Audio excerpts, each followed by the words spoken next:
It's morning for me here. Um, it's really great to see you all, and thanks for joining. So we have about probably like an hour, and I'd like to keep the session interactive. So if you have any questions, please post. Like if it is related to the topic that we're discussing at that time, feel free to post it in the channel in the chat, and we can see if it's better to address it then and there, or we can post it towards the end. It's up to you. And so a lot of these things that I'm talking right now, it's based on my experience, and so let's start with what makes me qualified to talk about this. It's because I was a new grad twice, once after my undergrad and then again after my grad school. So it was I had this experience twice, and each time it was different. So but one good thing was the second time when I started as a new grad again, I had more clarity on like how I can get things done or how I can get started. So let me ask you this: how many new grads do we have here? Like just about a grad graduated? Anyone here? Nice. I can see a few hands up. So have you ever wondered like what would you do like once after you get into the workforce or start your professional journey? Have you felt nervous about it, or have you thought that like how would I do things at work based on what I learned now? And if you felt so, it's totally fine. And if you haven't, you guys are all a lot braver than me.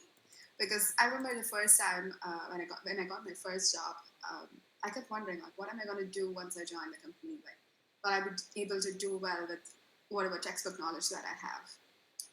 But then I felt once I joined, like it just works out. Like you learn your way, you learn your path, like how to tread on this.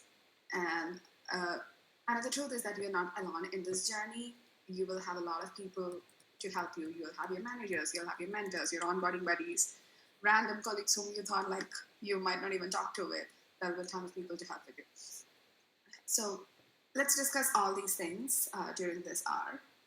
And you already heard about me. And these are some of the topics that we'll be discussing today. So how do you prepare yourself? How do you thrive during the first few days or the first few weeks at your company? And how do you network? Like what are some of the strategies that you could use? And managing your finances, self-care, and we'll wrap up with that. So let's start with preparing yourself. So once you are joining workforce or like joining as a professional, like it's an entirely different world from school life or college life. So be prepared to adjust with that change. There might be some cultural changes. There might be changes in your days. Like you might be get used with like doing things at random times of the day, but you might want to have it a little structured. But good thing, a lot of the companies these days, they have very flexible work styles. They just need the work done. They don't care when you do it. So if you have that luxury, embrace it. So work on your people skills. You'll be interacting with a lot of people. So work on your people skills. How do you communicate? If you have issues in communication, like start working on it. For me, like when I moved to the US, for guys who don't know about it, like I'm in the US right now. I'm in Dallas, Texas, and I'm originally from India. So I moved here to do my master's. And when I joined my first work, one of the things that I was worried about was like my communication skills. Like there might be a gap. I was a bit skeptical about it, but luckily it worked out well for me. So that's one thing that you can do. And there are other people skills as well, like how do you listen, how do you plan, all these things. If there is something that you can work about it, like do a bit of analysis on you. If you know what your weaknesses and strengths are, you can play to it. So make sure you have done that analysis of how it can be done, or what are your strengths, what are the benefits that you can have. And one other thing is you'll meet a lot of people, and you'll have a tendency that you want to be liked by everyone. So strive to be respectable, not likable. So whatever you do, it's not to please people. It's to get respect. Make sure that people you want to make people feel that yeah, if you assign a task to Anna, you want to get it. She'll get it done at any cost. So make sure that's the kind of brand you're building for him.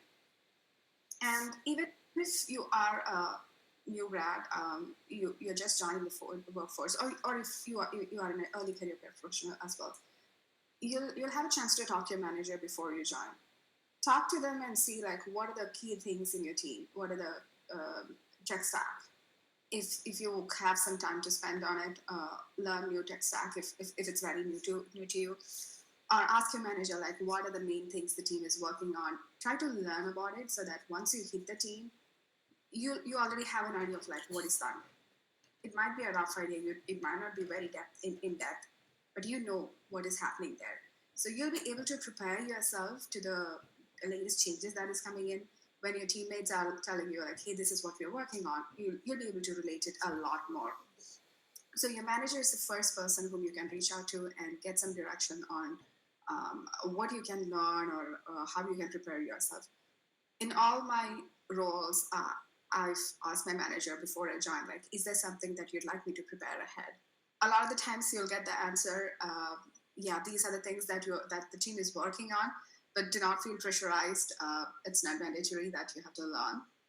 You learn a lot once you're in the team. Like have your good time before the job. It's totally fine if you don't prepare anything. It's true. Like it's totally okay. But if you want to do it, that's an option. So okay, you prepared yourself for the first few days, and now you're in the company you joined. It's your day one. Your onboarding is done. So how can you ramp up? You have a initial few weeks of ramp up period, and that's when you can make the best use of it. Know the people, meet your team. So you might have a larger team, you might have a smaller team. Meet everyone in the team in your team.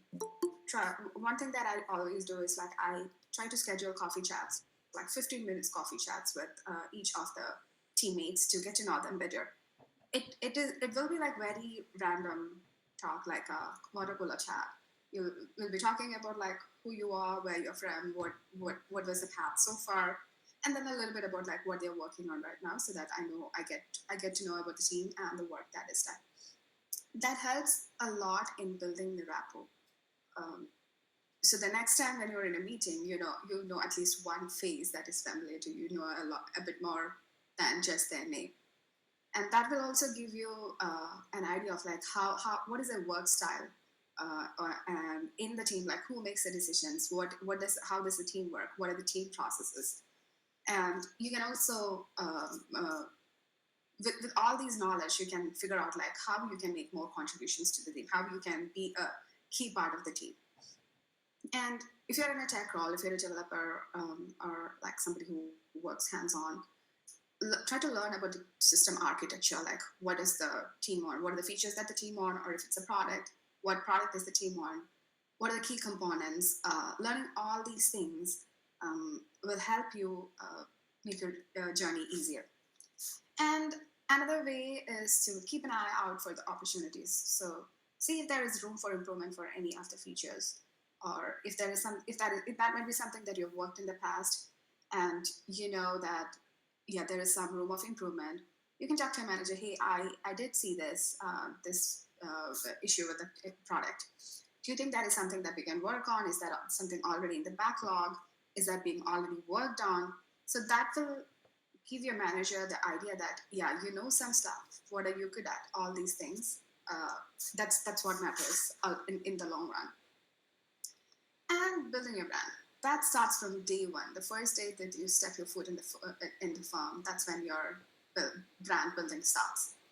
Your resume is just a stepping stone. Like that's something that you get that gets you into the company, into the role. And once you're there, you'll be known for the work that you do, the way you treat people, the way you handle everything.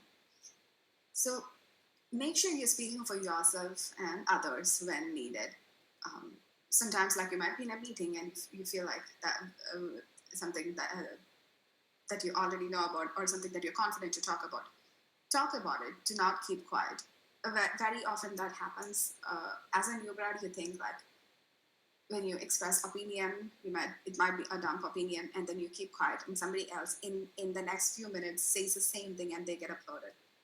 It has happened in my life and a lot of my friends' lives. So if you have an idea, or if you think that this is a way of getting things done, speak up. It's not at all a problem. There's no dumb thing there.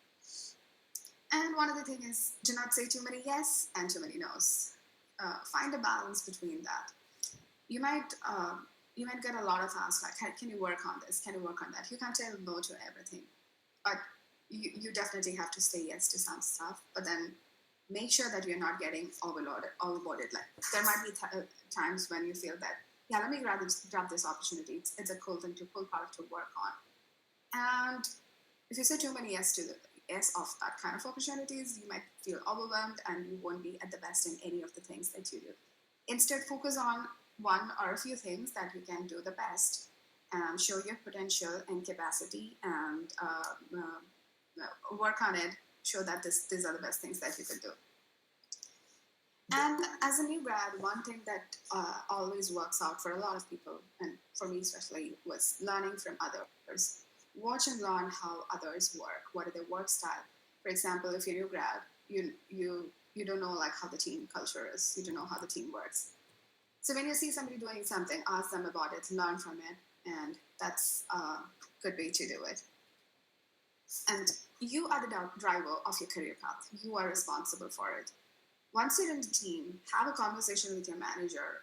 What are your aspirations? What are your goals? Make sure that your manager knows what you're aiming for, what are your goals in the next few days, and what your interests are. So if a lot of the time when you're new to a team, you'll have conversations with your manager about like what are your interests and what are some of the projects that are ongoing, what is something upcoming. So if something strikes you, or if you feel that this is something that I really want to work on, express your interest. Let them know that you want to work on it, and almost all the time you get to work on it. Like if depending on like how the project stages at that point. And like I said before, if you have an idea, speak about it. Do not hesitate. It's your stage. You can talk. You can go for it. And also talk about your accomplishments. You might be very active outside of your work. You might be doing a lot of things out of your work. You might have won awards. You might have been in a lot of speaking engagements.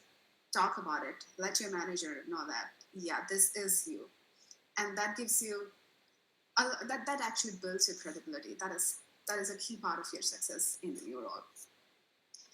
And while you're working on it, there might be successes, there will be successes, not might. There will be successes and there will be failures too. Try to learn from the failures and learn that it's part of your game. Do not feel disheartened or discouraged with if something goes wrong. You might have been the most brilliant one in your college or school, and that might not happen all the time. There might be smarter people than you. There might not be. Make sure that you are able to adjust with the new ecosystem, and if you fail at something, admit it, learn from it, and move forward. Just make sure that it doesn't happen again. So that's one key point of handling failures. Also, you work with a lot of people. You might have to deal with difficult colleagues. Each person is different. It might be within your same team. It might be outside of your team. Learn how to handle it, and that handling, the way you handle it, that's something that is going to help you a lot to tread through your career. And in almost all the behavioral interviews that you might have in the future, that's a question that you're going to get for sure. How did you handle a difficult colleague? Was there a situation that you handled differently? What do you think you could have done better? That's something that always pops up. So make sure you know how to deal with that. And next thing that I'd like to talk about is networking. Like brand building, it starts from day one as well. You start meeting people on your very first day as soon as you enter your office building. There will be mentors, there will be your onboarding buddies who is normally somebody from your team that might help you, that will help you with onboarding, learning the team strategies, team processes, architecture, everything. So let's start with mentors. You might have multiple mentors in your life or in your career, and each of them will teach you different things. You won't find one single person who can teach you everything. You learn from like different people, and it might be official mentors and unofficial mentors too. It depends on how you work with them. And a lot of time I get this question: how do you find mentors? How do you find sponsors? Mentors you have to find. sponsors find you. That's a key difference. So one way I find mentor is by in all the companies, almost all the companies, they have like mentorship programs in which you sign up as a mentee or a mentor and you enter your interests, like this is what you're looking for, and they find matching mentors for you. That works out a lot of time. So that is the very first way of finding a mentor. And another way that I find mentors is by letting my manager know that, hey, I'm looking for a mentor. I'm new to this. So if you have any suggestions, feel free to direct me their way. I'd like to take that path and see. So here's how your manager can help you. A lot of the time, when for senior engineers, for them to move up in their career ladder, one of the criteria is having a strong mentorship profile. So there might be senior engineers in your team or senior professionals in your team who are looking for. Sorry about the usage of the term engineer a lot. That happens because I'm an engineer. So doesn't whatever I say, it's not just for engineers. It's for all the professionals. So there might be senior professionals who will be looking for opportunities for mentorship, and they might have already told their manager like, hey, I'm looking for this opportunity. If you find anyone who's looking for a mentor, send them my way. And your manager knows best of if they are within the same team, they know the best who can be paired well. That's a skill that all the managers should have and have. So they'll be able to pair you up with a correct mentor or mentee, depending on the situation at that time. Also, I always suggest having a mentor outside of your team, because if you are in a team, you'll definitely learn from your teammates. You don't have to have an official mentorship relationship with them. You'll learn from them anyways at any cost. So having a mentor outside of your team actually works out in two different ways. One, you'll learn from them. Two, that is building a step of building a network. You meet people outside of your team. That's how you expand your network. So have mentors outside of your team so that you can expand your network, you can learn from them. You also learn a different aspect of the feature or product that you're working on. And ERGs, that's another key part of the companies. There's a lot of effort in keeping these ERGs live and keep going. Join an ERG that aligns with your principles, or like that aligns with your passion. There's so I'm with Salesforce right now, and some of the ERGs that we have women at ERG, we have Asians at ERG, we have Earth Toms, we have a lot. We have Salesforce agents. There's a ton of ERGs out here. I'm new to Salesforce, so I'm still learning my way here, so I might not know all of them. So joining these ERGs is again another step of building your network. And if you can get to leadership in ERGs, that's the best way to put your name out there. So before Salesforce, I was with Dropbox. I was part of Women at ERG. I think after the first few months of joining, I volunteered to sign up as the swag DRI for Women at ERG.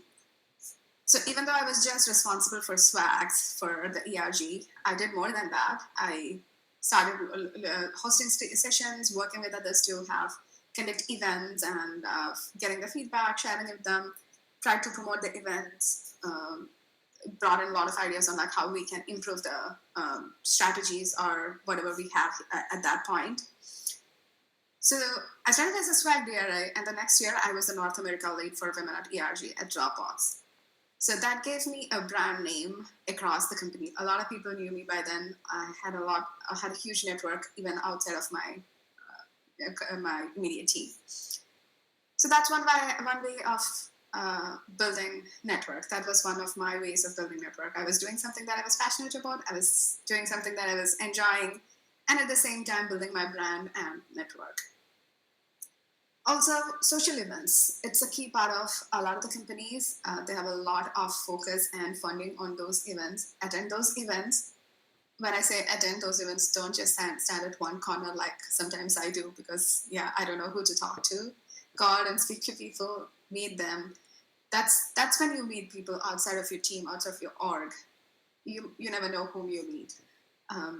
One way it worked out for me was I was with Visa first, the credit card company, And we had social events, we had celebrations within the company. And I'm a singer, so I volunteered to sing in one of those events.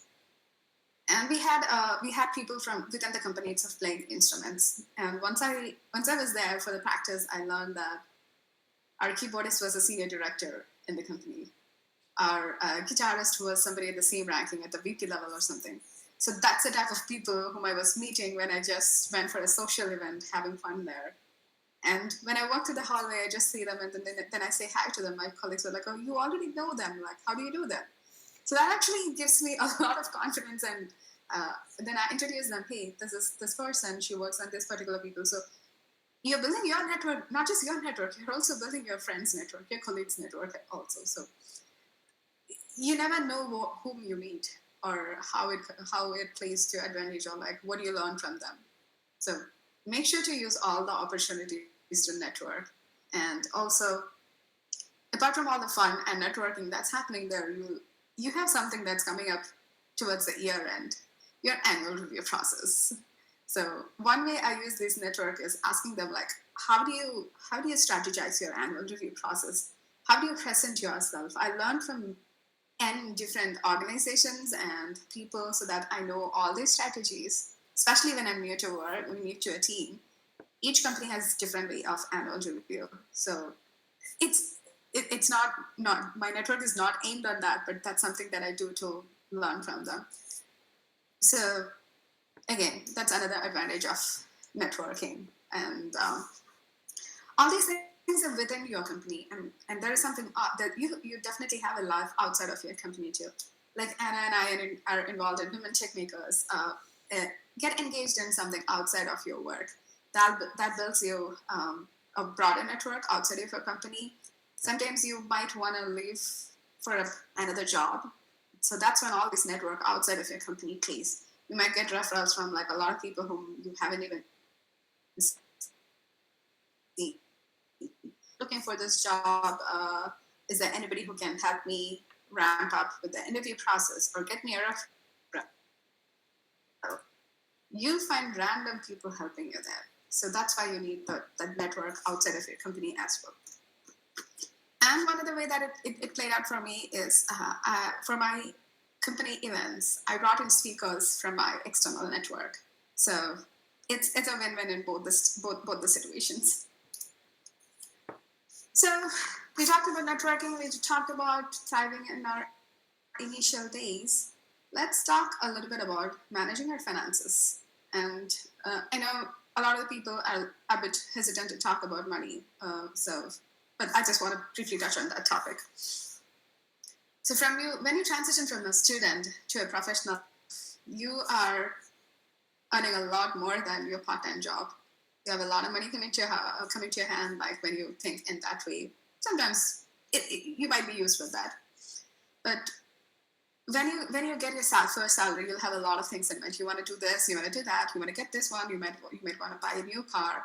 Go for all those things, whatever you earned for, whatever you were aiming for. If you're earning, you have to enjoy your life as well. You have to make use of it.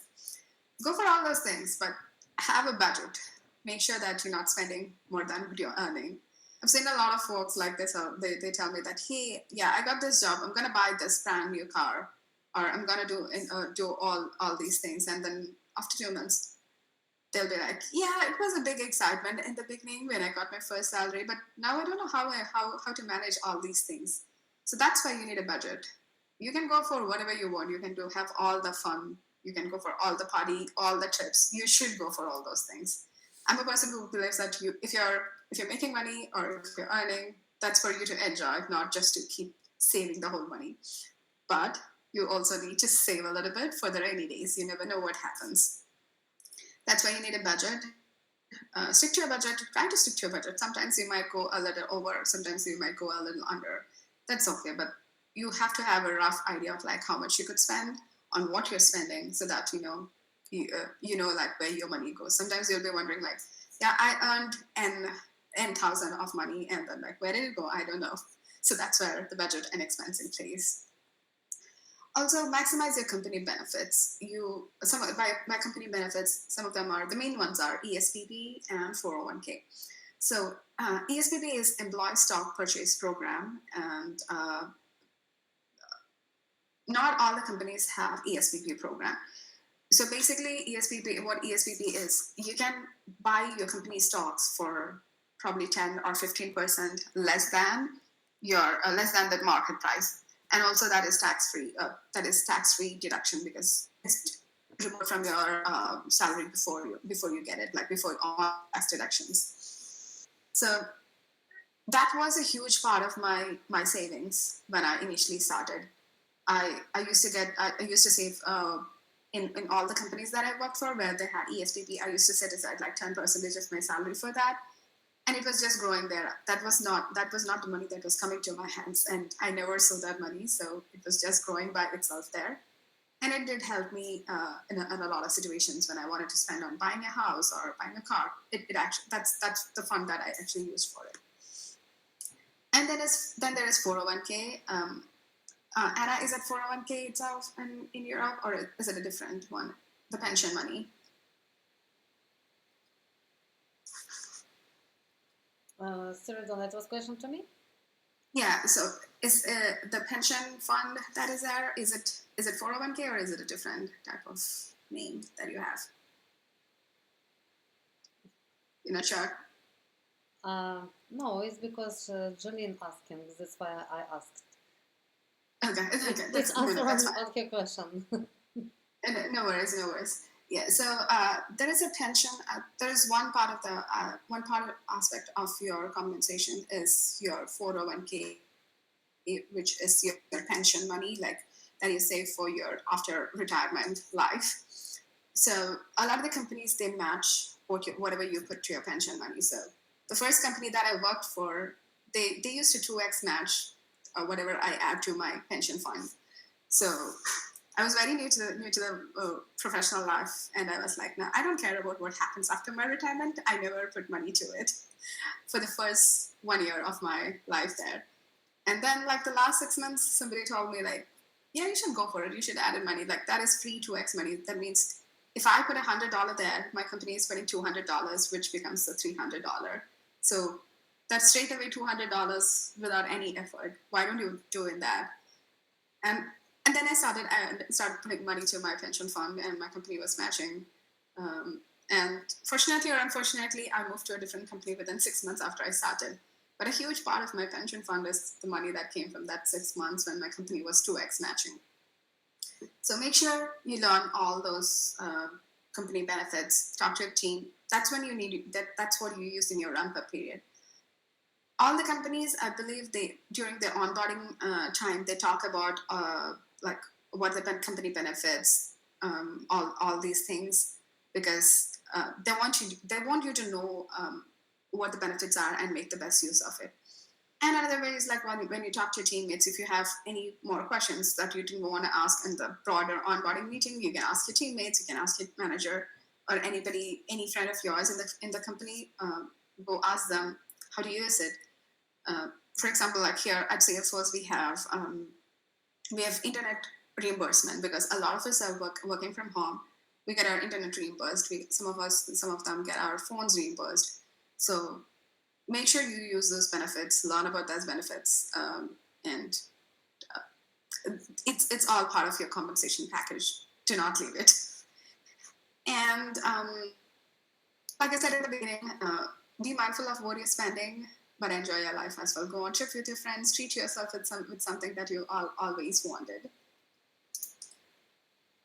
And self-care. That is something that is being ignored a lot of the time in your busy life. When you are new to a role, when you get busy with all the things that you work on, learning new things, meeting new people, find some time for yourself. If it is reading that you're enjoying, go for it. Read as much as you can, and find time for it. Or if you like hiking, or if you like going for a walk, find some time each day to do something that relaxes you, because there's a very long life ahead of you, and then you never know how your life ends out. You might become a very busy person for whom it's very hard to find time for all these things. So enjoy when you can, find time for all these things when you can. And also, be sure to find time for your friends and family, because your job changes, your role changes, your manager changes, your teammate changes, but your friends and family, they're going to be with you forever. So find time for them, have fun with them, do whatever traditions that you have, keep all those going. And one other thing is that's kind of part of self care for me. Excuse me. There'll be a period before you join your workforce and after you've graduated. If you have a month or two between that duration, or if you have some time between switching two jobs, take a vacation, enjoy that time. That was something that I didn't do between my jobs, because I sometimes, like, I left a company on a Friday and I joined the new company on Monday. It was just a Saturday and Sunday between me, so I never felt that I had a break between the two roles or there was anything changed. Do not do that. Take that break, because once you're in the workforce, then you'll be busy with a lot of things. And sometimes you think that, hey, I want to go for a vacation for a month. You might not be in a position to do that. Sometimes it is the vacation policies, sometimes it is the efforts that you're involved in. Most of the time you will be able to, like, nobody's restricting you from taking your time off, but you never know what the situation is. So when you have some time before, take the best time out of it. And that's most of the things that I have for you. And with that, I want to say, moving from student to professional life is something, like, you're changing from your comfort zone to a career growth zone. There'll be a lot of challenges. You'll be building networks. You never know what is in your future. So you are preparing for all those things. So come out of your comfort zone and pick up the difficult work. If When you start working on a project, or when you're getting sent to a team, and you're asked, like, can you do this? And you feel that, I don't think I can. I'm dreading this work. I'd say pick that up. That's where you'll learn the most. Because if you keep doing things that you already know, you're not learning there, you're not growing there. But when you do things that you don't know about, when you're picking things that you have never worked on, that's when you'll learn and grow. And this happens. This is from my experience. Like, you'll always look up to somebody and think, like, I don't know when I can work like that person. I never know, like, can I ever think like my tech lead, design projects like my tech lead, or uh, write code like my tech lead, or like somebody who is senior in team. And that's a question. That's a thought that will always come to your mind. How much ever you do, when you're a new grad, you look at somebody who is next to you, like an early career professional, and think like that. When you have grown into your career like 1 or 2 years, you look at somebody who is like 5 year experienced and think the same. The truth is, you learn while you're on your way, during your career, like how to work like that. I remember, like, on my day one, I met somebody in my team and I was looking at him and saying, he knows a lot of things. He's been only like 2 years in the company. I don't know how he does all these things. That was my first thought that came to my mind. 2 years down the lane, I'm doing the same thing as what he was doing at that time. And I'm like, yeah, I learned along these 2 years and I'm able to do all these things. Now I'm looking up at my check lead and telling, oh, I don't know how he plans all these tasks. Like, he is very articulate about all the tasks. Like, how does he do it? I don't know if I can ever do that. 5 years down the lane, I'm doing the same thing, and I'm like, yeah, this was something that I thought like 3 years ago, like whether I'll do it, or I'll be able to do it. So that thought always stays in your mind. Do not get intimidated with that thought. It's just the experience that takes you to the situations or like the new roles that you take up. And one other thing is, be prepared for all the changes that you might have. Sometimes a job change might not have been in your plan, and then you still change your jobs, like I did from Visa to Microsoft and Microsoft to Dropbox. I never planned to do that job change. I was 2 years into the career. I was 2 years into the role, 2 to 3 years into the career, into that particular roles, and then some random LinkedIn recruiter reached out to me like, "Hey, would you like to apply for this role?" And like, okay, let me just give it a try. Let me just, and of course, I had my other reasons too, but the primary one of the reasons that I had was like, let me give it a try, brush up my interview skills, and see how it goes. And I ended up loving the team that I was interviewed for, and I took the offer. But I never had intentions of changing the teams at some of those times. So that's where your LinkedIn and your resume plays a key role. Keep them prepared. Update your resumes. Keep your LinkedIn profile updated. You never know what comes your way. It might be an amazing opportunity that waits up for you. So have those two things ready all the time. And once you are situated in your role, you've grown, you've learned a lot of things. You might find a lot of people who's in your same boat like a couple of years later. Make sure that you are that supporting pillar for them.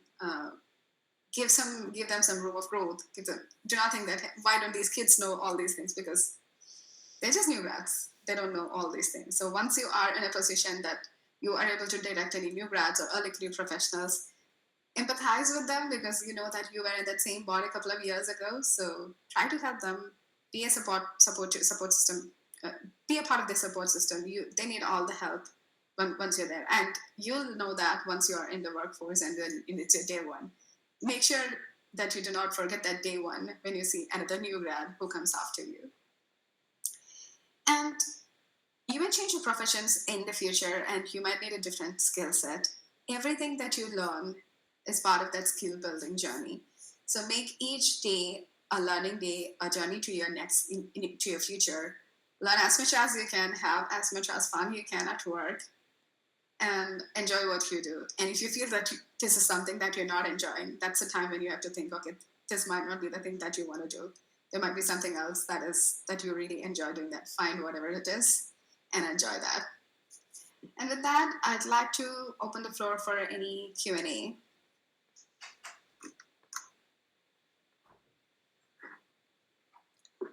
So in our chat we haven't questions, but I have a question because today you touch two things I never hear about before. For example, you give advice to join employer resource groups. Yes, I search about and a list of different groups.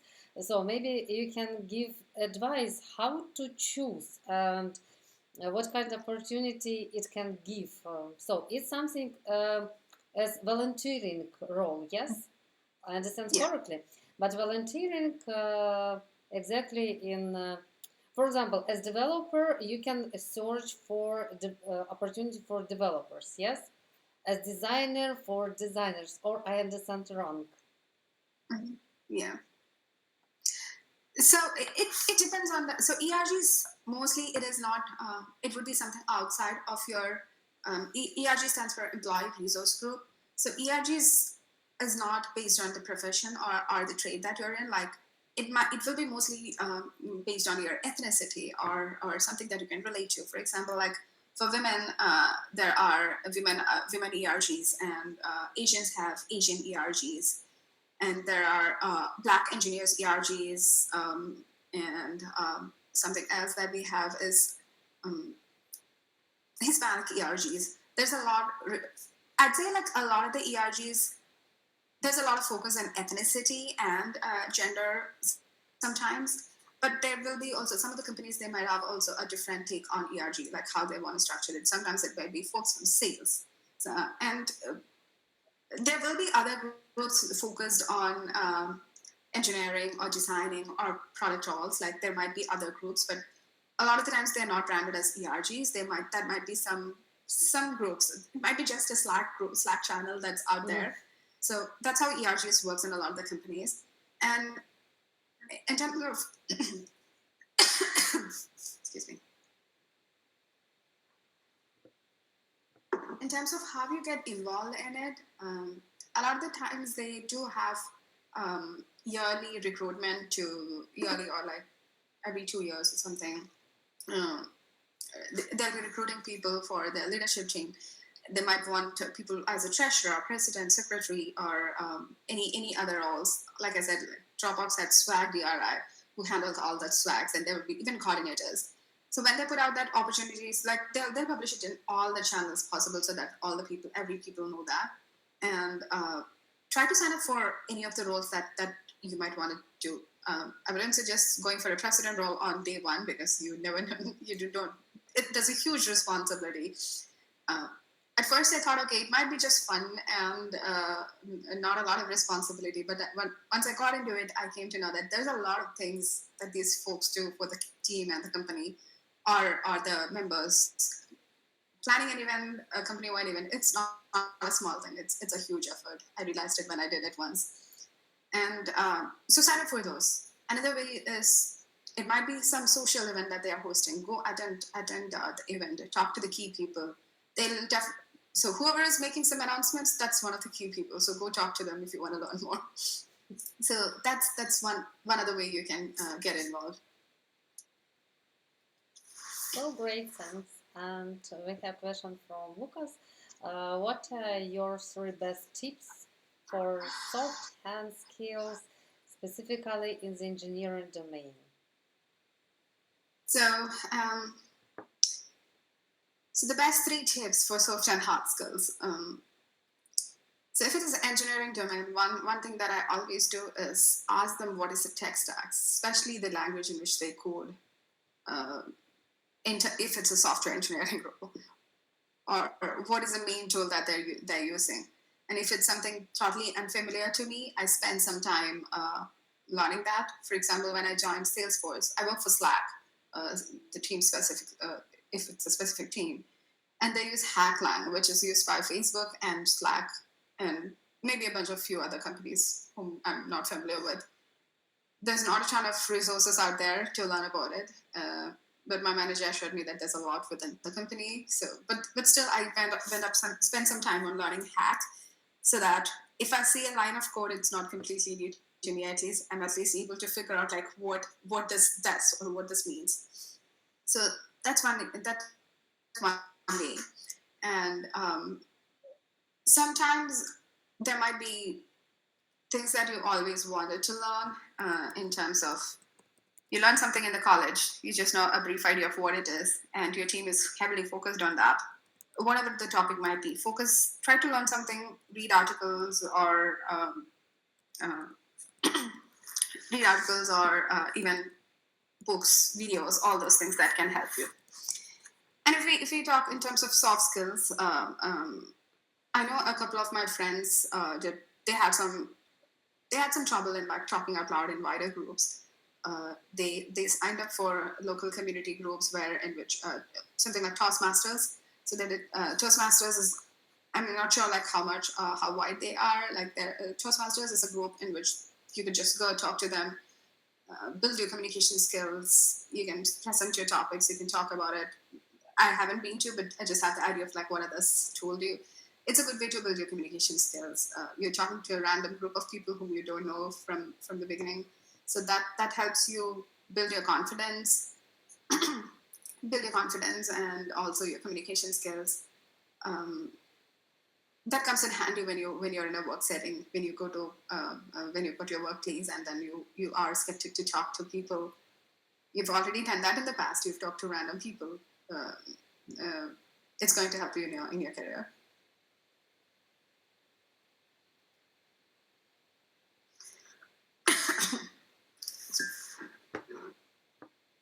And also one other thing, this was something that I missed.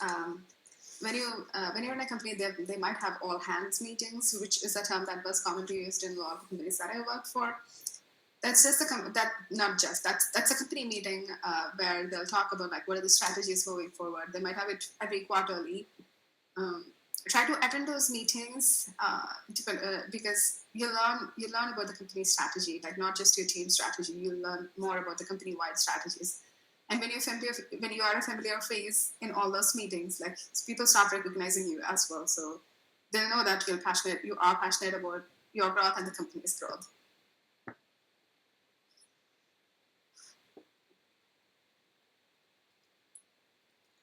So I check we haven't any questions in the chat. Yes. And guys, if you have any questions, you can raise hand on or type message on chat. Also, feel free to connect with me on LinkedIn. If you feel that you don't have any questions now, but you later thought that I wanted to ask this, feel free to connect with me on LinkedIn. I'm very responsive in LinkedIn, at least like within 24 to 48 hours. So feel free to connect. So, okay. I think, Thank you for joining us. And as we come to the end of this inspiring session, I want to express my heartfelt gratitude to everyone who joined us today, and your presence, energy, and engagement made this event truly special. A huge thank you to our amazing speaker, Dona Maria, for sharing such invaluable insights and practical advice. Your journey and expertise have undoubtedly inspired us to navigate the transition from student, I hope, to professional with confidence and purpose. To all our attendees, I hope you leave feeling empowered and ready to take the next steps in your career journey. And remember, the path to success is built one step at a time, and you've already taken a big one by being here today. Let's continue to learn, grow, and support one another as we move forward. And thank you again, and looking forward to seeing you at our future events. And take care and have a wonderful evening. thanks, Anna. Thanks for inviting me, and it's been great talking to you, and amazing questions. I know Lucas had a last question.